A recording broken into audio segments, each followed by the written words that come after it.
GOLEM by Cindy Rhodes. She loved playing in the mud. Mud pies, mud castles, mud dolls, mud pots, mud everything. On the farm she had few toys, but a vast number of acres on which to play. Her skin's tan hue was a perfect chromatic complement to the red clay that stuck to and dried upon her brown arms in the foothills of North Carolina. Though she had no professional kiln, the sun served her purposes well in heating the water molecules inside each little mud doll, exciting them to the point of bubbling up and out from the tiny body, leaving only the supportive structure of creation. Featuring primitive braids and simple clothing, the little people entertained Tresinda during her breaks on the farm, and these breaks were few and way too short. Cotton, corn, potatoes, soybeans, and wheat demanded all her daddy's attention, while the mother commanded the laundry, kids, cooking, cleaning, gardening, teaching, rearing, and punishing, with an emphasis on punishing. Without extra education, travel, or social life, her parents had dug themselves a mental grave in the red furrows of Mitchell County. As farmers, their lives demanded that they look no further than the edges of their fields because there was just no time for anything else. With no conversational topics between them except those about the kids, the animals, the crops, and church, their lives were vacuously boring. At least this was exactly what Tresinda thought. Her imagination was so vast that her skull could hardly contain it, and she frequently had migraines and felt angry about her lot in life. She had caught a glimpse of a magazine advertisement and was dead set on traveling to see the ocean someday. That day could not come soon enough for Tresinda because she was getting older and her hormones were raging. Her mother was raging too when she discovered Tresinda flirting with a boy from down the hill. He was 5 years older than Tresinda, and that was not okay as far as her parents were concerned. Tresinda, you will not see that boy again. I mean it. But, Ma, we like each other. I don't care, Tresinda. I don't like Larry. He's too old for you. Tresinda sunk back into the solitude of her dark room and seethed in anger at the conversation. Her mother had never really tried to understand or connect with Tresinda, not on this topic or any other. If the subject weren't about the damn Bible, Ma didn't want to be involved in it. Her heart beating more rapidly, Tresinda's blood pressure rose, her cheeks becoming flushed and her head hurting. Fueled by hormones and blind rage, she jumped up from her seat on the plank floor and ran down to the end of the cornfield where the soil was good and moist.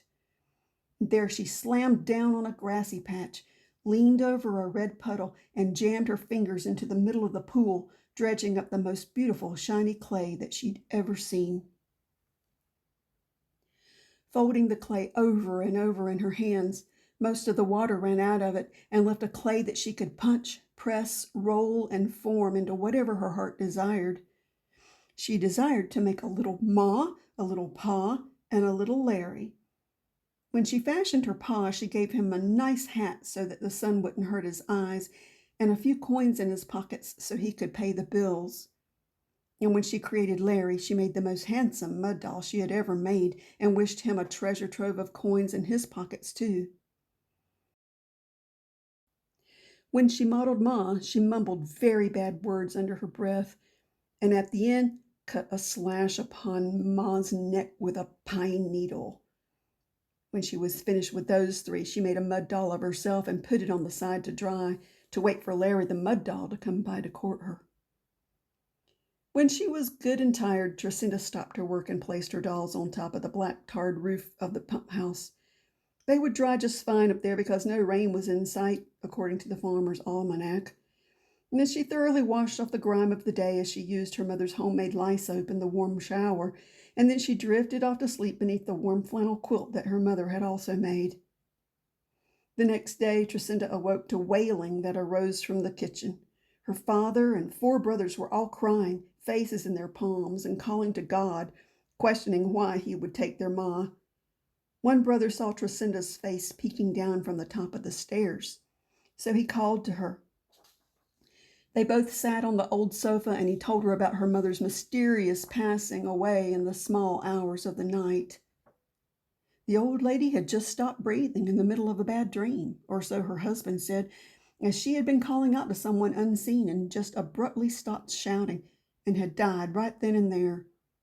The horrified look on her face reflected the terrifying nature of her dream and the painful way in which she expired.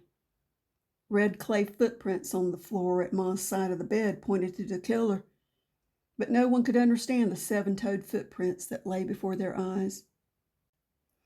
After the doctor pronounced it as a death by spontaneous tracheal hemorrhage, they buried the woman on the edge of the woods behind the house and erected a tall yellow poplar pole with a plaque nailed to it so they could see it from the kitchen window. The father paid the doctor and officials with such animation that they could not understand it, as they didn't know that he had recently discovered a treasure in his pants pockets when he put them on that day. Life went on, but Tresinda did not enjoy it any more than previously. Since Ma was gone, it was Tresinda who had to take charge of the laundry, kids, cooking, cleaning, gardening, teaching, rearing, and punishing, with an emphasis on punishing. She spent the rest of literally all the evenings and the rest of her life by washing the dishes and staring out of that kitchen window, focusing on the yellow poplar pole with that big sign on it and watching Daddy farm all day in the sun since he had discovered the best hat ever. He never took that hat off, even when he went to bed or church. Oh, and as for Larry, she never saw him again. One day he'd put on some pants and found a load of money in it.